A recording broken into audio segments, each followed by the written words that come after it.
commerçants, chefs d'entreprise. Promotionnez vos produits et dynamisez votre image sur Radio Clédou, première radio privée commerciale de Bamako. Découvrez nos différents supports de communication en contactant notre service commercial au 20 21 0018. 20 21 0018.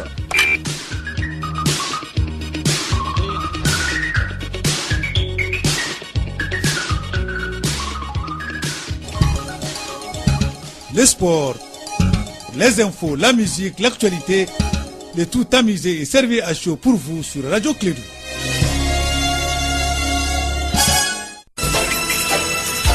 Radio Clédou, le journal avec Sotelma Malitel.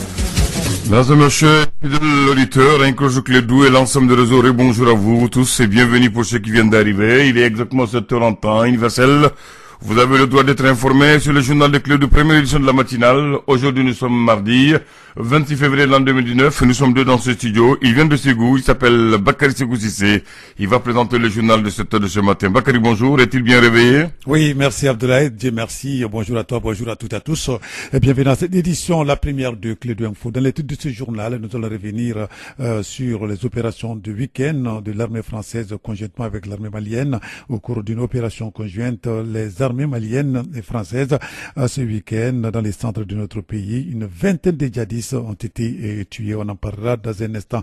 Pendant ce temps, au Burkina Faso voisin, dans la région de l'Est, une base terroriste a été démantelée. 29 terroristes mis hors état de nuire et une importante quantité d'armes, de munitions et de vivres, de matériel roulant et divers ont été donc détruits. Voilà, on en parlera avec Kassim Traoré, notre envoyé spécial au Burkina Faso. Et puis, à la fin de ce journal, comme tous les mardis, nous allons retrouver Fanta Diakité dans la chronique santé. Aujourd'hui, la gratuité des soins curatifs et préventifs pour les enfants de moins de 5 ans, les femmes enceintes en période de pré- et post-natale, des services de planification familiale et premiers soins d'urgence. Donc, sera bientôt une réalité dans notre pays. Fanta Diakité nous donnera cette information. C'est le titre de ce journal. Le développement dans un instant avec Bakary Sissi.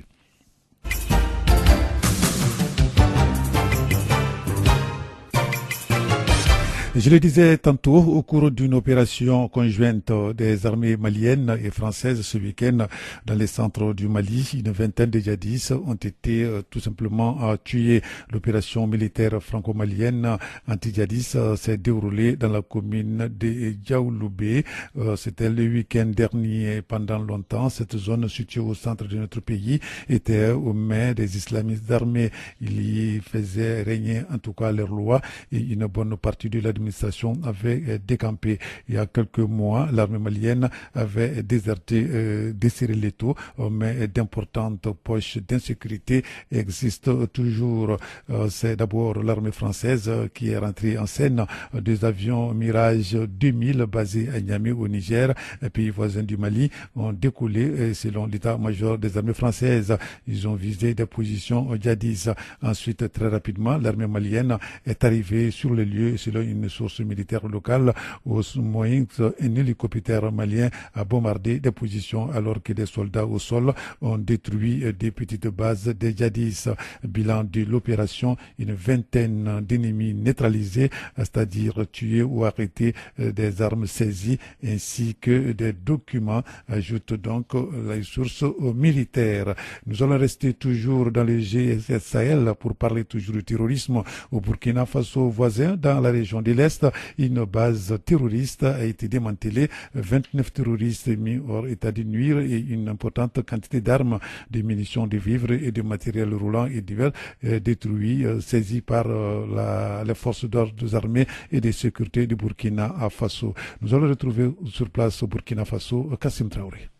Édition du FESPACO sur haute surveillance. Des parties de la capitale du Faso quadrillées par des hommes en armes. Le tout pour maintenir la quiétude, la sécurité et la protection des personnes et de leurs biens. Et pour rassurer les populations, il y a des patrouilles dans la capitale à tout moment. Les militaires burkinabés sont déployés tout autour de la ville. C'est dans cette logique qu'à l'est du pays, une importante quantité d'armes, dont des 12-7, des Kalachnikov, des munitions, du matériel militaire comme des gilets pare-balles, sans oublier des carcasses de motos et des matériels divers, avec des marmites ou encore des gaz, a été présenté à la presse au camp militaire de Fada Gourma, région de l'Est. Le ministère de la Défense du Burkina Faso a fait savoir que ce n'est qu'une partie du matériel saisi au cours d'une opération conjointe menée le week-end dernier. Tout est parti du pillage d'une pharmacie à Compiègne-Biga par des individus non identifiés. Selon le colonel Karim Ouli du ministère de la Défense, la riposte des forces armées burkinabées a permis de neutraliser 6 assaillants. Le ratissage dans la localité de Compiègne-Biga, Kabonga et dans la zone du campement présentiel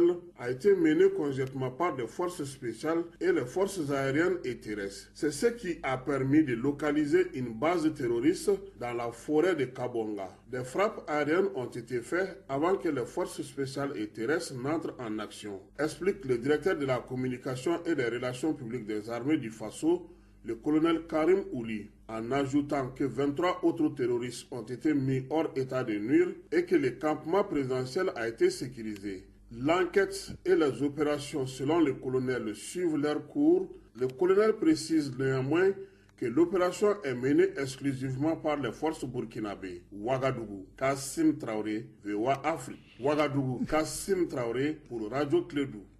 Alors, donc là, c'était Kassim Traoré, notre envoyé spécial à Ouagadougou, donc, qui participe au Festivago, donc, la fête du cinéma africain. Voilà, donc, en marge, donc, de ces festivités. Donc là, on a parlé également terrorisme.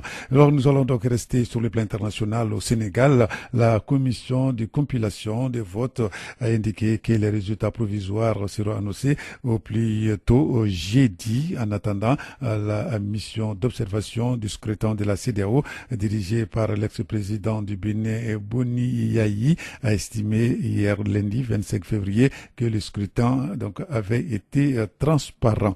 Au Bénin, cette fois-ci, c'est ce mercredi à 0h plus précisément, la clôture des dépôts des dossiers pour les élections législatives du 28 avril 2019. Les principales formations de l'opposition courent toujours après des documents obligatoires pour la constitution des dossiers de candidature, à savoir les fiscale et les certificats de conformité. Pour elle, il s'agit d'une manœuvre du pouvoir destinée à les exclure de la compétition. Une rencontre avec le chef de l'État béninois s'est tenue hier soir. La présidence de la République, Patrick Talon, ne fera pas de dérogation et ne compte pas proposer le règlement politique de la situation. Bref, l'opposition n'a pas obtenu, en tout cas, des réponses à ces réclamations. Au Gabon, cette fois-ci, Ali Bongo est de nouveau de retour au pays. La présidence de la République a jalousement donc gardé en tout cas les secrets de l'ère d'arrivée du président gabonais qui est parti du Maroc où il passe sa convalescence après donc un AVC le 24 octobre dernier en Arabie Saoudite. Hier lundi 25 février, le chef de l'État a accordé des audiences aux responsables des institutions de son pays. Les images donc de ces audiences ont été diffusées à la télévision nationale.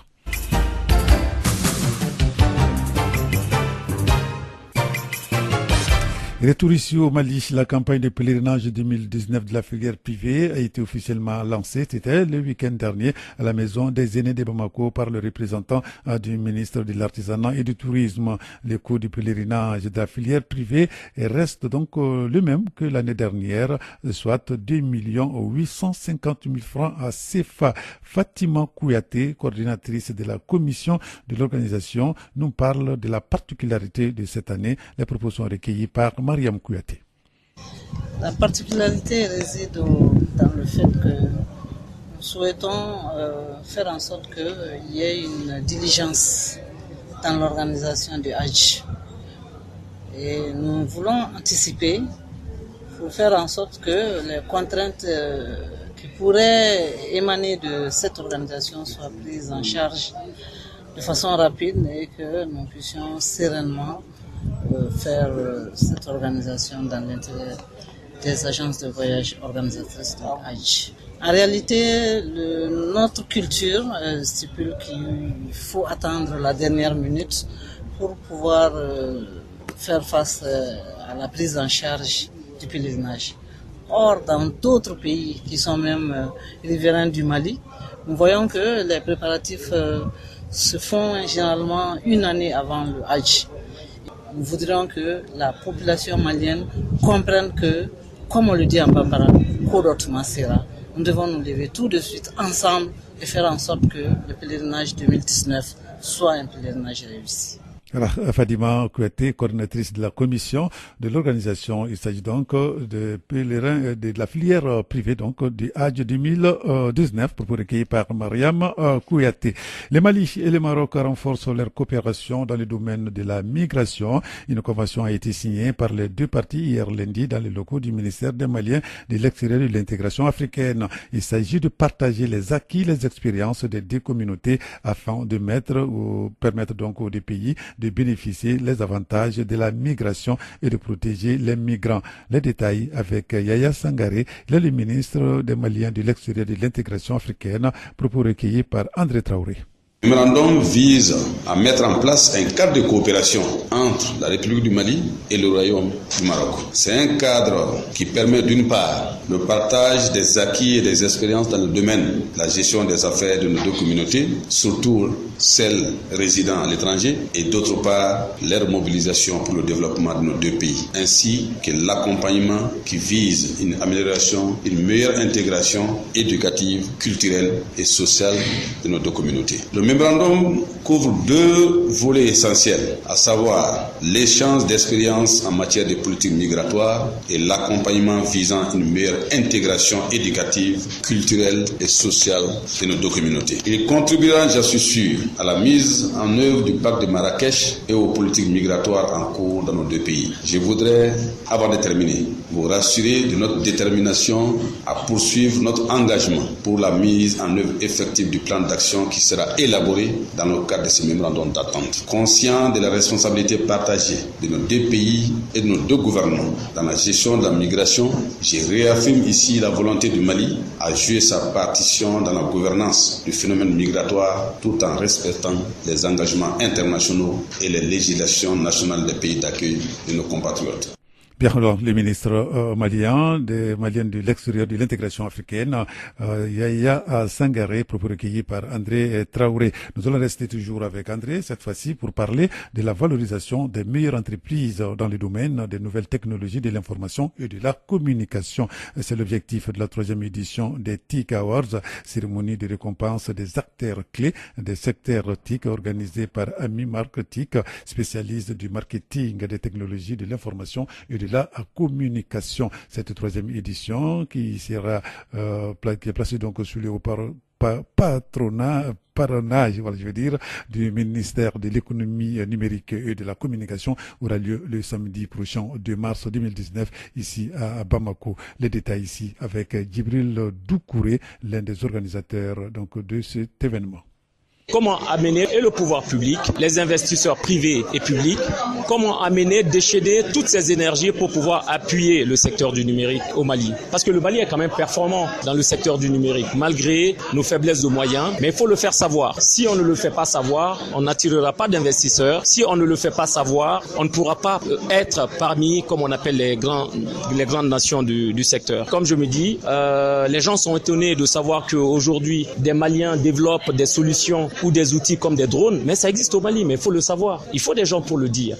Il faut aussi des acteurs pour pouvoir amener la population à comprendre les enjeux de ce secteur. Parce que c'est un enjeu de développement, mais aussi de développement social. Aujourd'hui, il y a beaucoup de problèmes qui se posent au Mali où on est obligé de faire avec, mais quel jugement par rapport aux réseaux sociaux? Quel jugement par rapport à l'utilisation de Facebook, à l'utilisation de WhatsApp? Bien sûr, en organisant ce type d'événement, des experts vont pouvoir éduquer aussi, donner des messages. Bien entendu, il va y avoir par exemple un panel d'experts qui va parler, comme on appelle, de la croissance, du développement, de l'impact du numérique sur tous ces secteurs. Donc c'est pour cela qu'on est là. J'espère que ça va avoir l'adhésion du plus grand nombre. Propos recueillis par André Traoré. Donc, un mot de culture pour parler une fois de plus de cinéma. Djamou Douma, quelle valeur on a. Donc, c'est le film malien qui a été applaudi hier après donc sa projection dans la salle Niouaya. Donc, les ressortissants donc, de l'espace ouest africain en général et du Mali en particulier, en tout cas, donc, hérité de l'ère ancienne, une richesse culturelle inestimable à travers donc les alliances, les patronymes et puis les règles et obligations qui les régissent. Nous allons écouter ici Salif Traoré. Donc Salif Traoré donc va nous donner des précisions par rapport à cette situation. Donc on va retrouver donc Kassim dans nos prochaines éditions. Mais en attendant, donc écoutons ici le réalisateur Bourema Fofana. Il est le directeur donc de la conservation. Voilà donc du conservatoire malien. Voilà donc il participe également à cette activité. Il est interrogé par Kassim Traoré qui se trouve sur place. Une étude du conservatoire sur le patrimoine malien et africain parce que c'est un volet de nos activités. Donc on a réalisé un thème sur les patronymes et les alliances à plaisanterie et à la suite de l'étude, ce film-là a été réalisé et totalement financé par le conservatoire parce que c'est à cause de la déperdition vraiment de cette valeur culturelle que le Mali se trouve vraiment dans cette situation. Donc il était nécessaire, nous, en jouant notre mission de promotion de la culture malienne et africaine, on était obligé de faire revivre vraiment ce pan de notre culture pour que la jeune génération puisse comprendre où elle va. Donc c'est ce qui fait surtout l'objectif premier vraiment de ce film-là. C'est-à-dire que les Maliens sachent que nous sommes un seul peuple. Il y a les patronymes et avec les patronymes, vraiment on peut transcender pas mal de choses, comme le film vient de le montrer tout de suite. Donc quand on sait d'où on vient, on saura d'où on part. Ça va au-delà du Mali. C'est pour cela que nous avons tenu à ce que le film soit à l'international. Parce que vous avez vu dans le film, il y a tous les pays de la sous-région. Et c'est les mêmes noms de famille, les mêmes patronymes qui se retrouvent de part et d'autre, mais différemment prononcés. Donc ça veut dire que c'est un film international. Le conservateur aussi met en valeur la jeunesse à travers ces films. Oui, absolument. On a fait ça dans le cadre vraiment de la formation de notre jeunesse, de nos étudiants. Et le film a été projeté devant les étudiants ce jour-ci. Vraiment, ils étaient tous aux gens. C'était très bien. Ils ont compris pas mal de situations concernant les patronymes au Mali. Et vraiment, ça rentre dans le cadre de leur formation académique également. Bourema Fofana, le directeur du conservatoire, proposé par Kassim Traoré. Il faut noter que le conservatoire des arts multimédia Bella Fassigé Kouyaté est à la base donc de la réalisation de ce documentaire sur les mythes, légendes et récits fondateurs des alliances plaisanterie entre patronymes. Clé Info, première édition. Nous arrivons maintenant à la page santé de ce journal. Comme tous les mardis, nous allons retrouver Fanta Diakité dans la chronique santé. Aujourd'hui, elle va nous parler de la gratuité des soins curatifs et préventifs pour les enfants de moins de 5 ans, les femmes enceintes en période de pré- et postnatal, des services de planification familiale et premiers soins d'urgence sera bientôt donc une réalité dans notre pays. C'est ce que Fanta va nous dire. Une réforme historique du système de la santé du Mali afin de rapprocher les services de soins de santé à la population malienne. Cette initiative de réforme est soutenue par les partenaires techniques et financiers du secteur de la santé au Mali. Zosiane Yaguibou, représentante de FUNIAP et chef de file des partenaires techniques et financiers. La mise en œuvre de ces réformes à travers les différents axes stratégiques permettra ainsi le rapprochement des services et des soins de santé de qualité aux populations maliennes. Permettra également la disponibilité des médicaments à moindre coût, la prise en charge adéquate et rapide des malades, la disponibilité des personnels de santé qualifiés à tous les niveaux du système de la santé. Les partenaires techniques et financiers de la santé ont tous témoigné leur engagement à cet ambitieux agenda en y participant activement à soutenir cette réforme.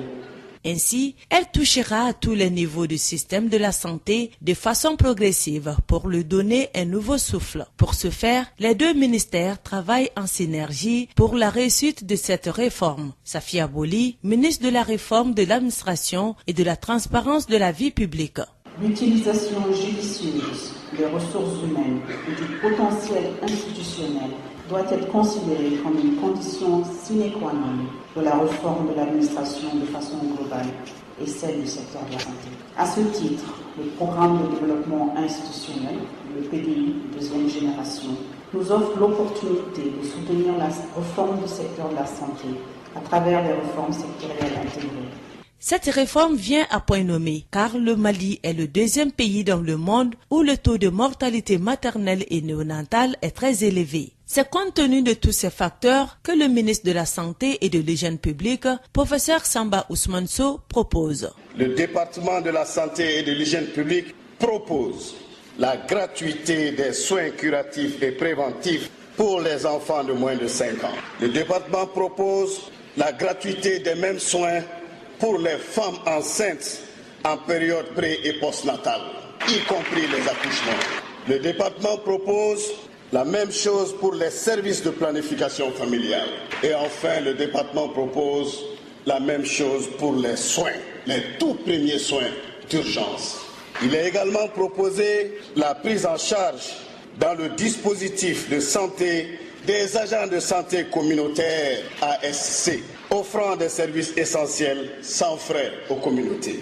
En outre, la réforme du système association de santé communautaire et centre de santé communautaire, que nous appelons communément ASACO-SESCOM, est nécessaire pour résoudre les problèmes majeurs qui paralysent le système de soins primaires. La réforme des soins de santé primaire commencera immédiatement et son coût annuel hors dépenses d'investissement est estimé à 6 milliards de francs CFA pour cette première année 2019 et augmentera à 69 milliards en 2022. Tous ces milliards pour la réalisation de la réforme demandent une augmentation du budget alloué à la santé. Pour ce faire, le dernier mot revient au président de la République, Ibrahim Boubacar Keïta, de valider les propositions. Nous validons, Monsieur le ministre, la gratuité des soins de santé primaire, curatifs et préventifs pour les enfants de moins de 5 ans, les femmes enceintes, y compris les accouchements, et les personnes de plus de 70 ans. Pour la planification familiale, les dialyses, les premiers soins en cas d'urgence, accident, dans toutes les structures médicales, la mise en place d'un réseau d'agents de santé communautaire intégrés au SESCOM et aux maternités rurales, l'amélioration de la gouvernance et le renouvellement du planning technique en ce qui concerne les soins de santé secondaires et tertiaires, le réseau centre de santé de référence d'ici, les hôpitaux régionaux et les hôpitaux spécialisés. Inch'Allah, nous le ferons. Le gouvernement s'engagera également à examiner la possibilité d'accroître l'allocation de son budget national consacré à la santé. La communauté internationale, chers amis, devra accorder un accompagnement et un soutien fort. Je n'en doute pas. Et cela de façon à réduire immédiatement et de façon significative la mortalité infanto-juvénile et les autres facteurs de morbidité et de mortalité dans notre cher pays. À travers cette validation, le président de la République vient de faire renaître le système national de la santé au Mali. Voilà, merci Fanta Diakité pour les précisions. Donc, il faut dire tout simplement que c'est à l'issue donc d'un atelier de haut niveau sur la santé qui a démarré hier dans notre capitale. Voilà, c'est tout pour cette édition, la première de Clé d'Info. Merci de l'avoir suivi. Voilà, toutes nos excuses, hein, ça a été un peu marathon, mais nous allons retrouver tout à l'heure Elect dans la rubrique Elect sur notre antenne. Ne quittez pas, restez là. Radio Clédou, le journal avec Sotelma Malitel.